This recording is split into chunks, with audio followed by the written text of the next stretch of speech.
helping you find some job opportunities that might be out there. You might find yourself switching careers, or you may have recently lost your job, or you could be in high school and you're just trying to figure out what your next step is. So you can go back and watch. Last week, Ashley presented on resume, and then next week, Monica is going to do interviews. And then today we're going to talk about how do you go about finding some of those job opportunities that are out there. You can join us next week at 2 o'clock as well. And again, we'll have these recorded for you to go back to. So I'm going to first start by sharing a quick video. It was the last straw. So what are you going to do now? You going to look for something else in real estate? Nobody's hiring now. The market's terrible. So what are you going to do?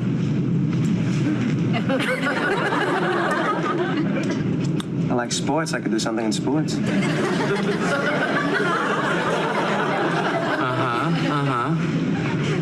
In what capacity? You know, like the general manager of a baseball team. Yeah, well, that can be tough to get. Well, it doesn't even have to be the general manager. Maybe I could be like an announcer, like a color man. You know how I always make those interesting comments during the game? Yeah, you make good comments. So what about that? Well, you know, they tend to give those jobs to ex-ball players and people that are, you know, in broadcasting. Well, that's really not fair. I know. Well, okay. What else do you like? Movies. I like to watch movies. Yeah. Do they pay people to watch movies? Projectionists. That's true. But you gotta know how to work the projector. Right. And it's probably a union thing. Those unions. Okay, sports, movies. What about a talk show host? Talk show host, that's good. I think I'd be good at that. I talk to people all the time. Someone even told me once they thought I'd be a good talk show host. Really? Yeah, a couple of people. How do you get that, though? Where do you start? Well, that's where it gets tricky. You can't just walk into a building and say, I want to be a talk show host. I wouldn't think so. It's all politics. All right, okay. Sports, movies, talk show hosts. What else? This could have been a huge mistake. All right, so go back here. So from the clip, we can see this is an episode from Seinfeld where George quits his job without really having a backup plan. And so trying to decide what you want to be when you grow up, if you're kind of in that stage of life where you're a high schooler, or if you want to switch careers, can be really overwhelming, a little bit depressing sometimes too. It can also be an undertaking that you most likely have to repeat throughout your lifetime. So statistics show that as adults, we will change not only our jobs, but also our careers several times throughout our lifetime. And we're seeing this happen more and more frequently as well. So whether it's your first job or your fifth career change, new challenges and options are out there as the market is ever changing. It's never easy, but there are resources and help that's available to assist you in finding your dream job or career. And understanding the career exploration process and making the effort to find out all you can about your personal skills and interests, as well as the job market and training required, can help you locate a job that fits you and your unique needs. And so today we're going to cover some of those topics, and we'll point you to some of those resources that you can use as well. Just before we get started, I won't read all these off to you just because I assume you can all read, but just some ones I wanted to highlight. When you're looking for jobs, a lot of times it will have outlined requirements for that specific job. And so understanding what some of those requirements are might help you determine if that would be a good fit for you or not. So when it says it requires a bachelor's degree, this is a degree that takes at least 4 years to complete. An associate's degree is a degree that takes at least 2 years to complete. An apprenticeship is a training program where you learn while you work. We see this a lot of times in our trade areas. For an example, an electrician They are working and then during the day, and then usually a few times in the evening, they will have class that they have to complete. And it's a pretty lengthy program, but you can earn money and get receive that education and training while you're working. An internship is a job training program, and some are paid and some are not. And so that's just something that you need to look into. If you fall in the category of one of those high school students, a lot of times those internships, it's nice if they're paid, but since you're also still going to school, it's okay maybe if they're not. So that's something you need to determine for yourself if that's something that you can do. And then an entrepreneur we'll get into later, but this is someone in business for themselves. And we'll touch on that a little bit more later. So the career planning process is a series of steps that makes preparing for and looking for and finding a job a lot more easier because it accounts for your interests, your goals, your needs, your wants, your aspirations, what skills can you bring to the table. And so if you follow these steps, and it's going to take some time and you take the time to work through them and be honest and be thorough, then you should be matched with a career that's closely fits or aligns with the skills and the interests that you have. And so we'll go through some of these as well, and I'm going to point you to some resources that will help you along with each of these steps. And so for the first one is step one is assessing your own abilities, your interests, and your skills. So if you're confused, try thinking about what hobbies and things you like to do. Sometimes hobbies are a window to our talents and our interests. They can even lead to jobs and careers. So you got to think about your lifestyle and how much income that you will need to be able to be financially stable for where you're at in life. And then as you search out for answers to those questions, you can begin to think about careers and occupations that align with your aptitude and your abilities. So for specifically in Indiana, we have a resource access to an online career exploration program that will assist you in skill assessment and exploring jobs, occupational outlook. So what's the future, projected future look like for those types of jobs, goal setting and educational planning. And so we're going to look at a link that might be helpful to you through this process really quick. So let me pull it up here. All right. So this is Indiana Career Explorer, and this is a great resource. Probably the favorite one that I have found as far as assessing your skills, but also helping you find jobs. And so you would have to create an account, which I have done just to show you some examples. So this is once you create your account, you'll have this homepage and you can work through some of these assessments. There's an interest assessment and a skills assessment, and that will help you align, bring up maybe some job options that previously you may not have known about. And so you have over here on the left-hand side, you can kind of build your portfolio and things about you, and that will help you locate jobs. And so if you're kind of in the market of exploring occupations, you can do it by your assessment results, or you can search by a title. So if you have something specifically in mind, you can search that. So if you are interested in going to become an electrician, you would type that in there. If you live in Montgomery County and you're interested in what ones are there locally for you, you can search for those. And it will, over here on the right, it tells you the demand for this type of job. And then you can select. And then it will tell you an overview of those types of positions. So it will tell you for Indiana, this is the average annual salary range. It tells you what the requirements are.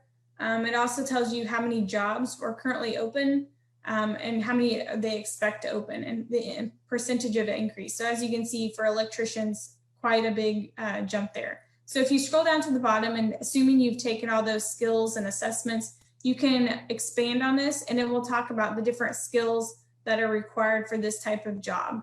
If you're wanting to know, is this something I can get started in tomorrow or do I need some more training?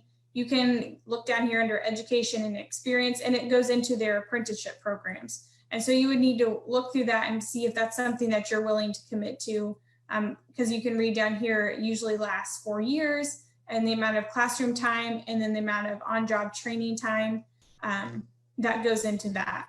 And so this is a great resource if you're wanting to explore some of those career options. If you're wanting to find a job, this will take you to another site I'm going to get into in just a minute. So let me switch my screens back here. All right, so we're moving on to step 2. So evaluate the current employment market. It wouldn't be beneficial for you to train to become a dinosaur hunter, for instance, if there are no dinosaurs to hunt. So you want to explore the employment market to know that if you go through all this training, you know, to, for example, to be an electrician, when you get done, are there even going to be job opportunities out there for you? So there are several online resources that can help you research jobs and projected job futures. The Occupational Handbook is a great resource for learning about salaries, necessary skills, hiring trends, and high demand jobs. And so another good resource for this one is the Indiana Career Ready. So let me pull that up as well. So this is Indiana Career Ready, and this is just the homepage. So if you're looking for a job, if you go up here to the top under job seekers, it has this roadmap down here, and you can search through some of those jobs. So this search Indiana demanded jobs, this is really great. If you can see over here on the left-hand side, it tells you the demand for this type of job. The more fire flames there are, the higher the demand. It tells you what education you need and maybe an average salary. So that those things alone can tell you if this is worth exploring more. So if we go back to our electrician example, we can see that it's a highly demanded job. We can see what the average salary is. And then if we click job postings, it should bring up different electrician positions that are posted. And you can look to see if this is going to meet your criteria. If you're not willing to move, you need to be looking for ones that are located close to where you are. And so this is a great, Indiana Career Ready is a great website for doing some of those job searches and also being aware of what is the demand for this type of job and what skills are needed. So we'll go back. All right, so we're going to move on to step 3. So this is just identifying specific job opportunities. As you could see, that's an online board where a lot of those jobs were listed, and most jobs are listed on some type of online job board. However, newspapers and word of mouth are still relevant for job hunting. And so you will need to know about the careers you're interested in and consider if you have what it takes for that occupation and that career. Step 4 is just applying for employment positions with a resume, an application, or an application letter. And so using this series that we're presenting on will hopefully help you put together a resume and also get you prepped for interviewing as well when you do find that job. And then step 5 is interviewing for those available positions. And so you've completed the application, you've turned it in to the company or organization, you have your prepared resume, and now you wait for their HR department usually to contact you to set up an interview. And so there are times when you can request an interview yourself, but very likely they will be contacting you. And then the last step is obtaining any additional education or career training if necessary for that job. We saw listed on there that a lot of those said, you know, bachelor's degrees, master's degrees. So you need to figure out if there's additional things and steps you need to take in order to make yourself applicable for that job. And if you do not get the job and you find out that it was maybe due to a lack of training or knowledge, and you really want to do that kind of work, then find out what it takes to be trained and go after it. So that company might have a training program or an apprenticeship program. I know for Subaru, they have a program for high schoolers called AIM, and that's an internship training program that would hopefully lead into a full-time position once you're done. And so that's something that you'll want to keep in mind as well. And so again, there's a lot of online resources that will help you not only identify your skills, but also provide you with current jobs and the demand for those types of jobs. Again, you want to be looking for jobs that looking in the future, that job's still going to be relevant and it's still going to be highly sought after and needed. So these are just a few that we have put together that will help you kind of explore the job market as well as help you assess your skills to find the best fit job for you. Because we want you to think and look long-term, and making sure that it's going to be the right fit will help with that. And then the ones that I went over today was this Indiana cutter and then the Indiana Career Ready. But as you can see, there's a few others listed, and there's even more out there than that. We just didn't want to overwhelm you with a bunch of links. All right, so personal skills inventory, we don't have this handout for you today, but getting a handle on what skills and talents and interests you have will help you find what job or occupation that might be best suited for you. For example, if you don't like math, which is totally me, and working with numbers, then you probably wouldn't enjoy being an accountant. So you want to be happy with the job that you're in as well. So making sure that you are aware of what skills and talents and what interests you would be beneficial for that. And so this personal skills inventory sheet, which you would do something similar on that skills assessment on the Indiana Cutter website.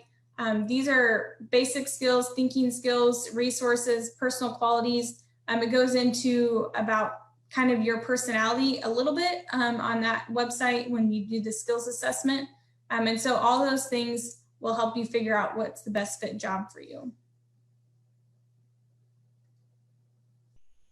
All right, so one of our keywords terms that we identified in the previous, on that key terms slide, the very beginning, was an entrepreneur. And so after you fill out, your personal skills inventory, you might realize that you have the talents and that you're equipped to work for yourself. And maybe you have that creative mindset. And so entrepreneurs have many of these listed qualities. And so they're independent. They can maintain a positive attitude.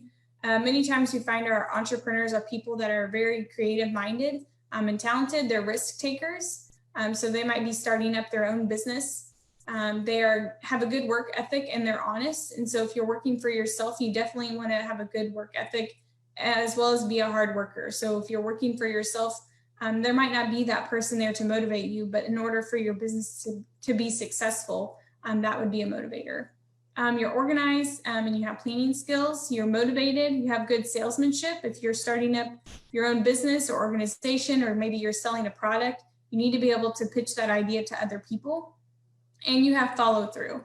One thing I will bring up with an entrepreneur is just because you are good at working for yourself, you also need to be a good team player, because our hope is that one day your business or organization would take off and you would need to hire additional employees. Well, you need to be a team player and you need to be a leader, and you need to be able to provide them with direction as well for the overall success of your company.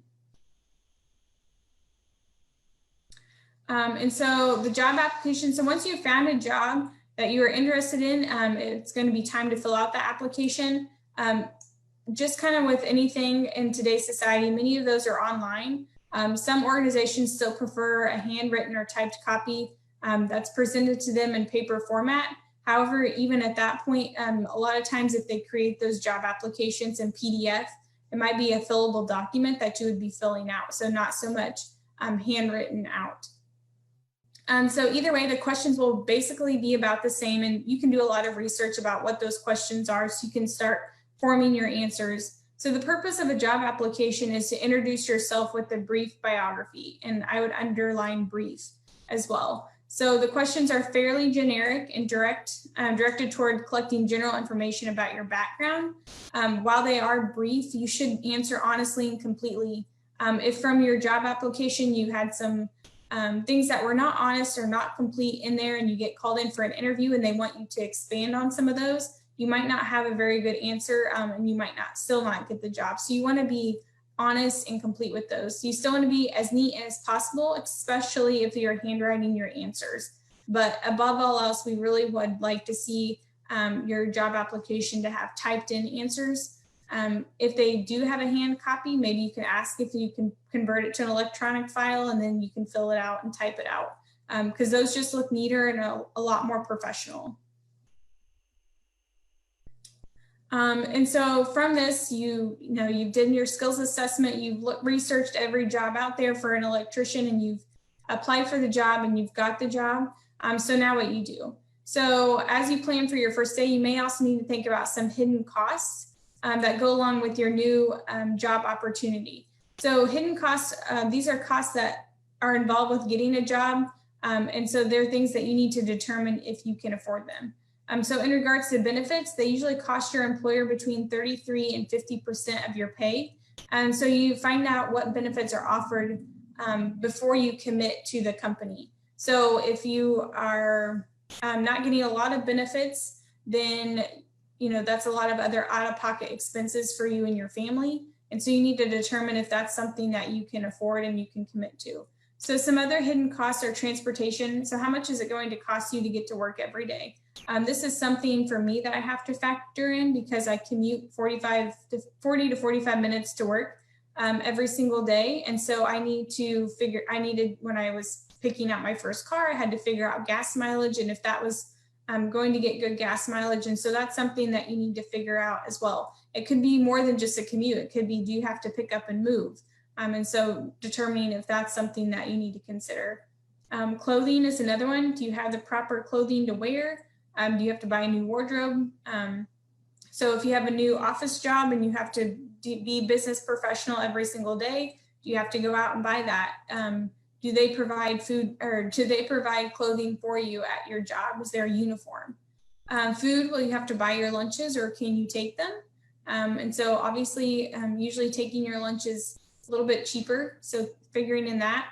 Childcare or adult care. This is a huge one I know right now in Montgomery County with a lot of our main employers. And so especially when you're working some of those odd shifts, childcare becomes a necessity. So because you're working, you need to figure out, is there going to be do you have someone in mind or someone in charge of taking your kids to daycare? Can you take them to daycare and someone else pick them up? If you work weird shifts, how does that factor into everything? So those are all things that you can consider. Relocation, we kind of talked about that.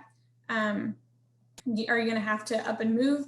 Union dues, do you have to pay union dues, organizational or association dues? I know with our job, to be a part of our larger association, so National 4-H, you have association dues that need to be paid every year. So you need to factor in if that's something that is worth that hidden cost or extra expense. For me, in my case, I find it beneficial. I can get a lot of resources and professional development that way. And so that's a hidden cost that I'm willing to pay for my job. So again, getting the job and the salary that's posted is nice, but you need to consider some of those hidden costs. A big one is, how much are they paying for benefits? How much do you have to pay? What are some of those other hidden costs? And so moving right into benefits, and this is kind of going to be the last part that we touch on. So not all companies offer benefits. And so like we said earlier, benefits usually cost your employer between 33 and 50% of your pay. And so it's important to figure out what are those benefits that are being offered before you commit to the company. So health, dental, and eye care insurance, what are the premiums? How much are they? What is the deductible? These are all questions that you should be asking. Do they provide life insurance and disability insurance? And if they do provide that, what are the details of it? Retirement benefits. And so especially for our, maybe our younger audience that's just getting out into the job market, or our high schoolers that are moving on to maybe some additional vocational trades or training, retirement benefits, it's never too early to think about that. And so you need to figure out who is paying in, and you or the company, and how much is the company paying, and how much are you paying and contributing, and what is your long-term goal? When do you want to retire? And so those are all things you need to think about. Another part is a tax deferred retirement plan. So would this work for your lifestyle, or do you need the money in your paycheck? And so there might be times in your life where you need that money in your paycheck. And so those are all things that you need to think about. So you're not just thinking about the here and now, you're also thinking futuristically, which also makes this search for a job a little bit overwhelming as well, because these are all big decisions that you would have to make. So sick days, most companies offer 5 to 10 per year. And so you need to figure in if that's going to be enough for you, and what happens if you do need more. So maybe there's just, you kind of hit a rough patch and you need more than 10 sick days. How can you work with your company? Are they even willing to work with you on that as well? Paid vacation and or holidays. So figuring out if that's going to be enough. If you like to travel and you need to be gone a lot of times of the year. Is that something that is going to be okay with your company? Do you have enough paid vacation for that? Parental leave, well, you need to take advantage of this type of leave. If you are a parent and you have maybe sick kids or kids that are taking college visits and that kind of stuff. Stock purchase plan. So will this benefit you? What happens if the company goes out of business? Employee assistance plans, would you need to take advantage of these plans?